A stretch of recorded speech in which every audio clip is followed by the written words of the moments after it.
Hello, this video is going to cover chapter 5, and in particular, we'll be talking about membrane structure as well as membrane fluidity. So you've seen a biological membrane before. Maybe you haven't seen it written as biological, but we can also call it a cell membrane or even a plasma membrane. Either one of those are going to represent the same exact thing. This is going to be the membrane that covers your cells. And you might be familiar with some of the structures, so you may recognize phospholipids there, and even remember some of the organelles that are associated with the membrane as well. So when we're looking at the structure of this membrane, it's really important to understand that it's actually going to be split up into two parts. So even just visually looking at the structure, you have different proteins that are present, carbohydrates, of course, our lipids in the middle. All of them are going to have a role in the structure of this particular plasma membrane. And you may have already started to recognize a few different macromolecules, right? So you see some carbs. We know our membrane is made up of lipids, and there's even some proteins here and there. So with our biological membranes, they are made up in particular of a phospholipid bilayer. So that's a phospholipid bilayer. You may have heard of that before.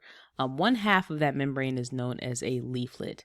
So in particular with our phospholipid, let's revisit the structure. The head or the top, the polar portion of this structure is going to be hydrophilic, meaning it loves water, it likes to interact with it. And then the non-polar hydrophobic tail actually hates water. So when we build our phospholipid bilayer, our tails are going to point inwards where it's away from water, while the outside parts are going to be close to the water on the inside of the cell or outside of the cell.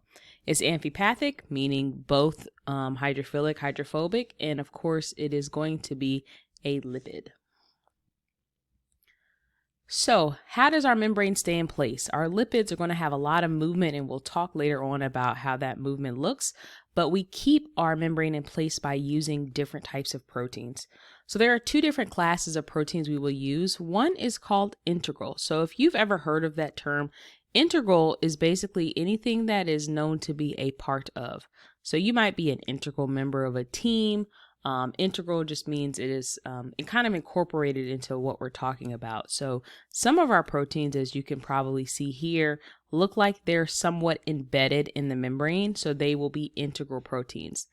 The second class of proteins that make up the membrane proteins are known as peripheral. So if you've heard of that word, it's probably related to your vision. Whatever you're looking at directly is your direct vision, but to the sides, the left and the right, you can start to see a little bit of things. Although you're not directly looking at it, you can start to make out images to the left and the right or on the side of. So anything that is peripheral tends to be the side of something or on the outside of it. And we're going to use that same philosophy as we talk about peripheral proteins. So there are actually some specific names for our integral proteins. I want to talk about that. So here, our membrane integral proteins are going to be, number one, a transmembrane protein. So trans means across. So all of our transmembrane proteins are going to span both sides of the membrane. So you're going to have some at the top. You're going to have that protein go through the membrane, and then you're going to have the other side poking out on the bottom. That's going to be transmembrane. So if we think about it, the outsides portion of this must be hydrophilic, the insides must be hydrophobic, and again, the outside must be hydrophilic. So that's something to keep in mind. The next type of integral protein is called a lipid anchored protein. So lipid anchored proteins are going to be proteins in which we actually embed or incorporate or put in one of the lipids of the internal membrane. So let me backtrack. What is an anchor? If you've ever seen a ship, if a ship needs to stay in place, it's going to throw this anchor on the side. That weight of the anchor will keep the ship in place. It's the same thing with this protein. Because a portion of the protein has a lipid, we can just add the lipid into the membrane, and this lipid will now serve as an anchor to keep our protein in the correct location. That is going to be lipid anchored in an integral protein. And then finally, peripheral proteins, they're just going to be located on the outside of our membrane. And you can see that as denoted by kind of this teal colored protein that's right here. So let me just kind of break it down a little bit for you. If you're more of a chart person, you want to kind of put it together. We have different types of membrane proteins, and these are going to hold our membrane together. The two classes are integral and peripheral. I'll just use abbreviations. With our integral proteins, we have transmembrane. That's going to be the one that spans across the length. And then we also have lipid anchored. Those are the two types of integral proteins. With our peripheral protein, we just have, the protein itself is going to be the peripheral protein. So let me give you another visualization if you want to kind of see it all in one place. I'm going to draw a little membrane there with our phospholipid tails in the middle. If we're discussing a transmembrane protein, that's going to be a protein that spans the entire duration or goes across the membrane. The other one we talked about was lipid anchored. That's where we take a little portion of a lipid and have it be connected to a protein. So you're anchoring that protein using the lipid. And then finally, we have a peripheral protein, which is just kind of sit on top. It doesn't have any connection to the inside of the membrane, but it's going to be peripheral on the side of our membrane. So within the membrane, it's important to know that those phospholipids can move a lot. They can go up and down. As you see here, they kind of flip-flop. They can go left to right. They can spin around a little bit. They have the ability to move. So because of that frequent movement, that's going to contribute to fluidity. And also because the membrane is made up of different components, that led us to create a concept called the fluid mosaic model. So remember, there's a lot of movement because of those phospholipids. A mosaic, if you remember, is going to be an artistic word used to describe a combination of many, many things, right? So it moves a lot. And if you look at our membrane is made up of proteins. It's made up of microtubules. There's some cholesterol that's found in the membrane, some other types of carbohydrates we see attached. So it's a mosaic, but it also has a lot of movement. So we call it a fluid mosaic model. If you remember, we actually have other types of membranes that are going to be known as dynamic. And one of those cell structures that is dynamic is your cytoskeleton. So hopefully you recall that from chapter 4, but this is not the only membrane that has a lot of movement. So it's our big one, but we do have other organelles in our cell that also can move a lot. So let's talk about fluidity, or the movement of these phospholipids. So again, I want to introduce this term fluidity. Fluidity is going to be anything related to the movement of the membrane itself, right?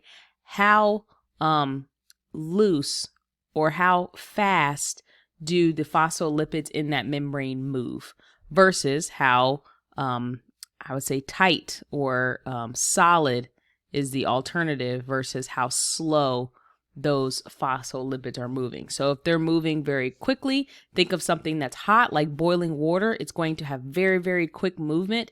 That's going to be what we think of as being known as having high fluidity. The alternative will be something that moves very slow because it's tight, it's closer together, it's slow movement. That is known as having low fluidity. So keep those concepts in mind. Very, very important. There are 3 major factors that can have a role on the membrane fluidity of a particular membrane. So if we're looking at number 1, the length of the tails, that's your first factor. Number 2, the presence of double bonds. And number 3, the presence of cholesterol. So let's break all of those down because they're very, very, very critical for us to understand. So the first factor we're going to look at as it relates to membrane fluidity is going to be the length of the tails. So remember, fluidity is going to be based off of either having high fluidity, in which you have more movement, versus low fluidity, in which you have lower or less movement. So just look at this picture. If this was a membrane, this is going to be an example of our short tail, and this is an example of our long tail, and they're moving around.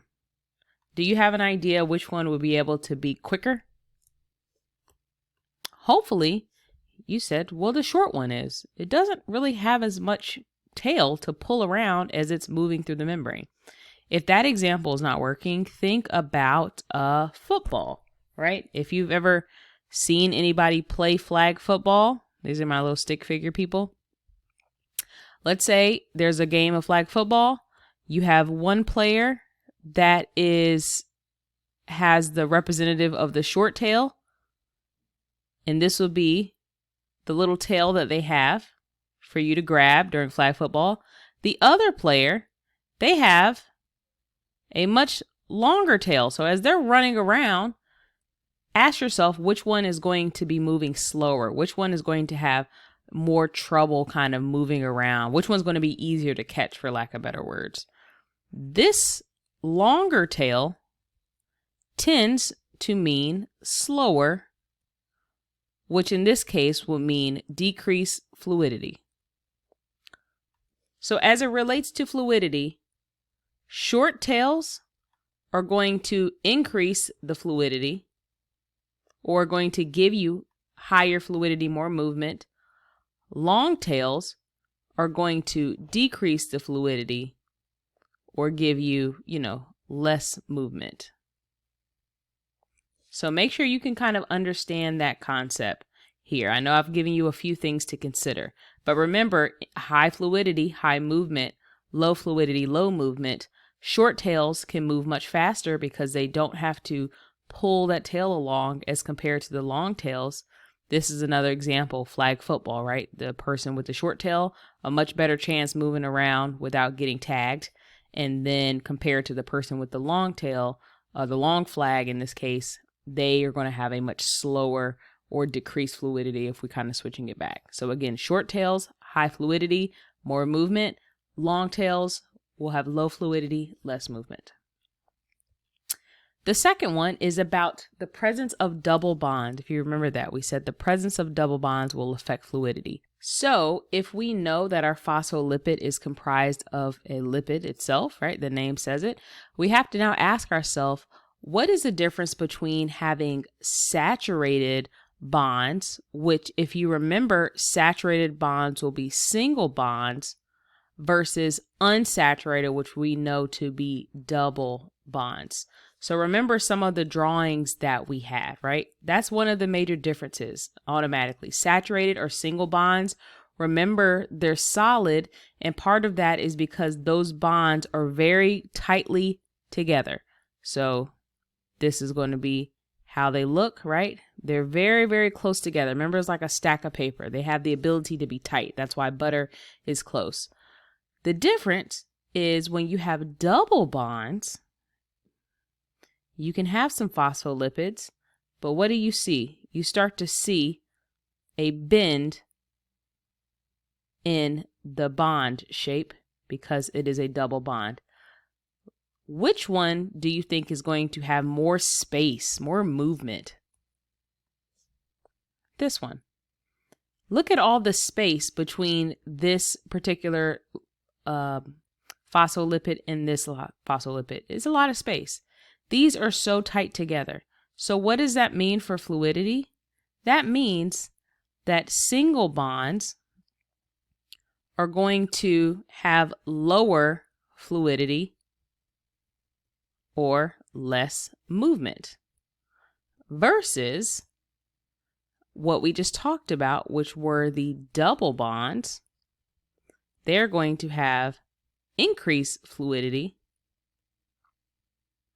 which means they have increased in movement. And the rationale is those double bonds have more kinks, and that's going to give them more space to move around. So the more kinks they have between them, the more bends they have between them, that allows them to move a little more freely. So again, this is just a nice image, kind of doing a better job than I did in my drawings, where if you have saturated single bonds hydrocarbons, right, they're all very, very tightly together. As you have an increase in saturated or single fatty acids, you're going to have a decrease in fluidity. So it's actually going to be less movement, right? Think of fluidity as movement if you're having trouble with that concept.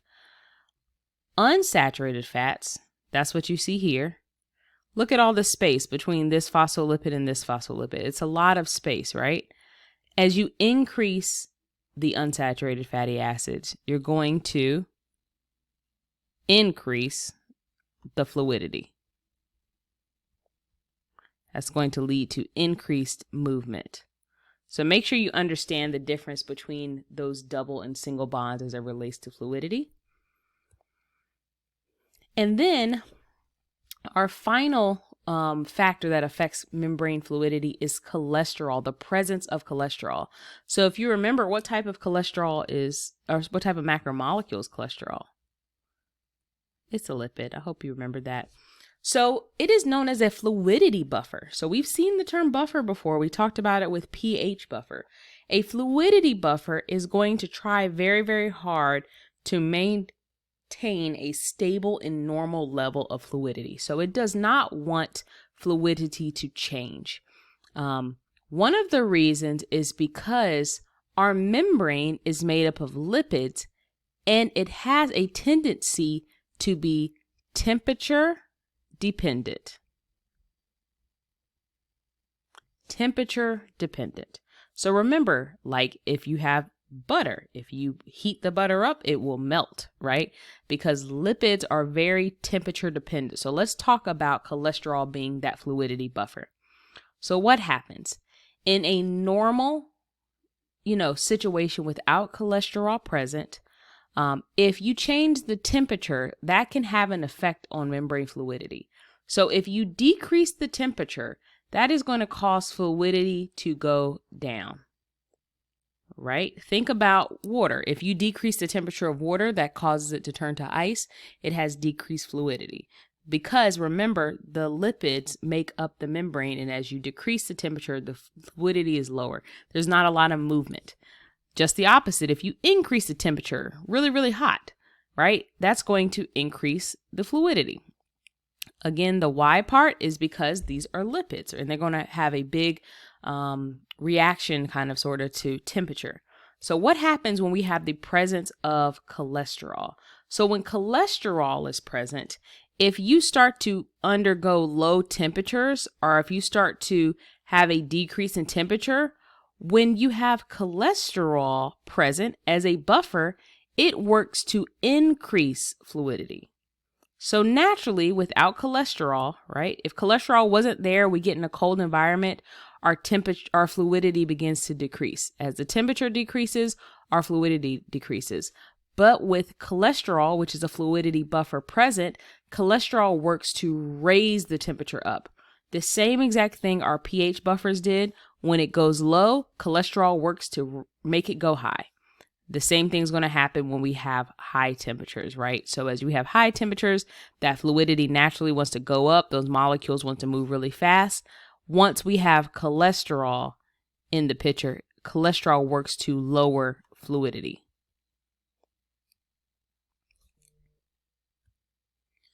So here, I want you to spend some time. We're going to be done with this portion of the video, but this is a great time to think about what you learn as it relates to membrane composition and membrane fluidity. So if you can take a sheet of paper, just start working on it. This is a little 2-minute timer, but you can pause it, rewind it, do whatever. And without your notes, see what some information was that you retained. Did you remember composition of the membrane? Did you remember the fluidity rules? If you're confused, this is a wonderful time to pause and go back and get some clarification on those areas. So keep working on it. I'll see you in class.